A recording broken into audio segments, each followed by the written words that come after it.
CMR shopping mall మన height Nagar లో భాగ్యలతా కమాన్ పక్కన ఫిబ్రవరి 29న ప్రముఖ సినీ తారలచే గొప్ప ప్రారంభం. కోరుకునే వాళ్ళు ఇవాళ పవన్ కళ్యాణ్ సీఎం గా చూడలేకపోతే, కనీసం వినలేకపోతే చంద్రబాబు సీఎం అని అంటారా అని అడుగుతా ఉన్నా.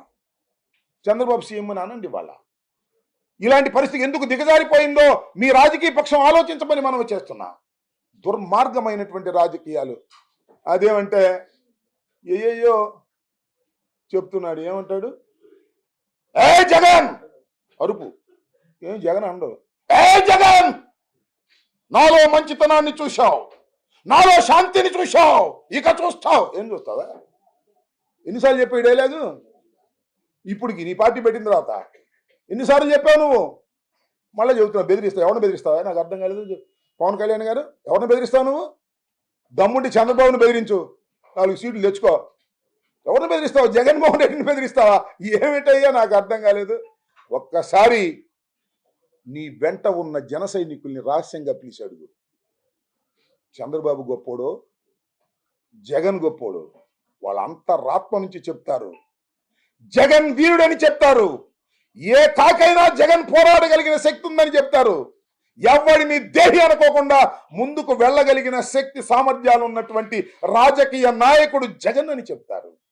ఈ రాష్ట్రాన్ని 5 సంవత్సరాలు పరిపాలన చేయటమే కాదు, మళ్ళా రాబోయే కాలంలో పరిపాలన చేయటానికి ప్రజల మన్నన పొందుతున్న వ్యక్తి జగన్ అని చెప్తారు. గుర్తుపెట్టుకుని, నీ వెంట ఉన్నటువంటి జన సైనికులు సైతం, తెలుగుదేశ కార్యకర్తలు సైతం అంతర్మదనంలో, అంతరాత్మలో జగన్ మగోడు అనేటువంటి మాట ఉంది. నీకెక్కడుందయా బాబు? నీ జనమే నిన్ను అంటున్నారు. చిచి, మా పవన్ కళ్యాణ్ ఏంటండి నాకు అర్థం కాలేదు, చంద్రబాబు సంగెత్తుతాడు ఏంటండి అని అడుగుతా, అర్థం కాలేదు. ఇంకో మాట ఉన్నాయండి నాకు అర్థం కాని అంశం. నాకు చాలా బాధ కూడా వేసింది. ఎందుకంటే 4 దశాబ్దాల రాజకీయ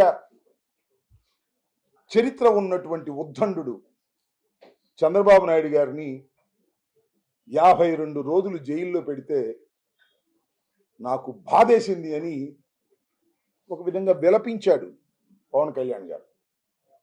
ఏమండి పవన్ కళ్యాణ్ గారు, చంద్రబాబు నాయుడు గారిని 52 రోజులు జైల్లో పెడితే అంత బాధేసిందే? చంద్రబాబు నాయుడు గారు స్కిల్ స్కామ్లో దొరికిపోతే 52 రోజులు పెడితే బాధేసిందే? 4 దశాబ్దాల చరిత్ర కలిగినటువంటి ఉద్దండు అన్నావే. నేను ఒక మాట అడుగుతానయ్యా పవన్ కళ్యాణ్ గారు, చెప్పండి. ఎంతో రాజకీయ భవిష్యత్తు ఉన్నటువంటి వ్యక్తి వంగవీటి మోహన్ రంగారావు గారిని నడి బజారులో నరికినప్పుడు నీకు బాధ కలగలేదా అని అడుగుతా ఉన్నా.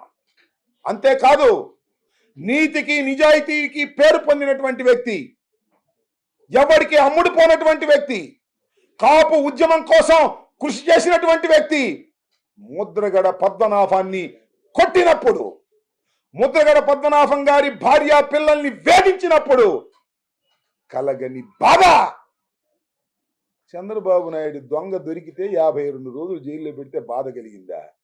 ఏం వ్యక్తిత్వం అయ్యా నీది?